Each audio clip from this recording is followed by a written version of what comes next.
Drunvalo, tell me a little bit about this ET visitation and when you think this might come. Is it around 2012? Well, okay, let me talk about that for just a second before we go into that. The idea that December 21st, 2012 is when this will happen, according to the Mayans, that's the least likely day. Least likely. It's not going to happen on that day. They said forget it. What they call, they have what is called a window of time, and the name they give to it is the end of time. It's a window that's about 7 or 8 years long. And this window, this time, I believe, as I understand what they had to tell me, began on October 24th, 2007. And it ends sometime in 2015. So that's a pretty good window. Yeah. And all they're willing to say is that somewhere in that window is when it's going to happen. They will not say for sure, because I don't think they know exactly precisely the time, because it is when the Earth actually makes its move, is all they can say is it's sometime in there. But they see the signs, don't they? Yeah, and that date of October 24th, 2007 is a very interesting date. That is the day when that comet came into the solar system called Comet Holmes, and then it blew up, and it started expanding into a big blue sphere, and it literally became bigger than the sun. It's now registered as the largest object ever observed in our solar system in history, and it did that on October 24th, 2007. Now, the Hopi prophecy that you were talking about, they have a prophecy that began, happened about 200 years ago, and it's called the Blue Star Prophecy. Well, this one had a blue tail. It turned, yes, but it turned into a blue sphere. Yes. Bigger than the sun. Yeah. And so the Hopi now believe that that was the Blue Star Prophecy, and the Mayans believe that that is the moment when the end of time began. The clock is... And so we're in it. And so when it'll happen, I don't think they're going to prophesize a certain day. In fact, they told me no, that it just is sometime in here, and that's all they can say. When this happens, as Edgar Casey has predicted in terms of Earth changes, will we see massive upheaval in that? You know, we're already seeing, ice melting in the Arctic. Oh, yeah. We're seeing it. We're seeing shifts everywhere. And look out for Ross's shelf. Yeah.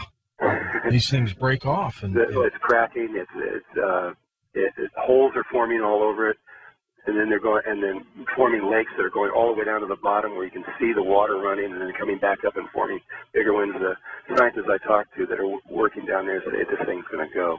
There are island nations now that can't sustain an increase in ocean sea levels. Well, almost all the islands most of them are going to have a real problem, because the water rises up over the top of their freshwater system, and the salt goes in and invades their freshwater, and that's it. It's over. Yeah, you're right. Absolutely. They have to abandon that whole region. And then you also have the coral reefs that are all around them that are dying. This is another huge problem that is going on, and a lot of people are not aware, because when they figured it out, they became very quiet about it after that. But the environmental scientists were quiet for years, because the amount of carbon dioxide that we have been emitting into the atmosphere, we should have had problems, far worse problems, years and years ago, but we didn't, because the carbon dioxide was somehow disappearing. They didn't know where it went. And it was about 3 years ago they figured it out. It has been absorbed into the oceans. And at first they thought, oh, good, we found out where it is. And then there was this really somber attitude that came out after that, when they figured out exactly what it meant. Right now, the carbon dioxide levels in our oceans are what they were 100 million years ago. Okay, how can that be? It's just fact. They've absorbed enough carbon dioxide that they now have the same levels that they were 100 million years ago. And what this means is that most of the life that's in our oceans now is going to die. The things that were there 100 million years ago, like sharks, etc., will make it through. And then something else a new kind of ocean will evolve out of all of this. And maybe new species, maybe not. Probably something that likes carbon dioxide, that's for sure. Yeah, absolutely. And so we never, that was a huge shock to everybody I knew that was involved in this, that's where it was going. They had no idea. And that's a large of the things, that's a big problem that's causing the coral reefs to die. I mean, we're going to have over 80% of all the coral reefs in the world will be gone in our lifetime. I've got a regular guest who comes on the program, Robert Felix, and he says we're in the beginning stages of an ice age. What do you think? I say absolutely. You do? Okay. In fact, I could go into great detail if you want me to. Yeah, please. You know, he's a rebel, and there aren't a lot of scientists and climatologists out there who would agree with him. We know the cycle. We know it very well. And it's all been presented to the United Nations, and they just freak out and will not look at it. But Dr. John Hamaker was the primary person who headed all of this. And he went around to all the ancient lake beds all over the world and took these core samples out of the ancient lake beds. And there you can just see it. There is about roughly 90,000 years with no pollen, followed by about 10,000 years with pollen, followed by 90,000 years. It's an average. It's about, the warm period is about 8 to 12 years, 8 to 12,000 years. And the ice ages are, that 90,000 years is an average. It can go up to 120,000 years. But that cycle has been going on for at least 250 million years that he's figured out, and other people have taken it back over 500 million years. And so and we've had a warm period for over 10,000 years. So an ice age would come anyway, even if there were no human beings on Earth. Right. The cycle. It's a cycle, but we're adding to it. So we've moved it up. Nobody's going to know how many years, and maybe it's 500 years or 1,000 years, but we've moved it up closer.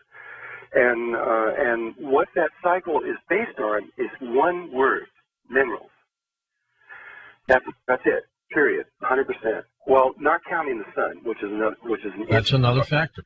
That's a whole other subject. But if you're only looking at the Earth, it's minerals, because what John Hamaker found is that when the minerals, we'll start at this part of the cycle where we are right now today, when the minerals run out, and that's what's been going on for 20, 25, 30 years, a little bit, actually since about 1940 when the big fire happened in Alaska, in 41 I think it was. And the minerals run out, and then what happens is the trees and the plants and the organic structure all begins to get sick and die, and then the forest fires begin. Mm-hmm. And every acre of trees has 50,000 tons of carbon dioxide in it, and that begins to create the global warming pattern that we're experiencing right now. And then it keeps going until there's this period, and this is all scientifically figured out. It's not just me saying this. There's about a 20-year period where the weather goes crazy.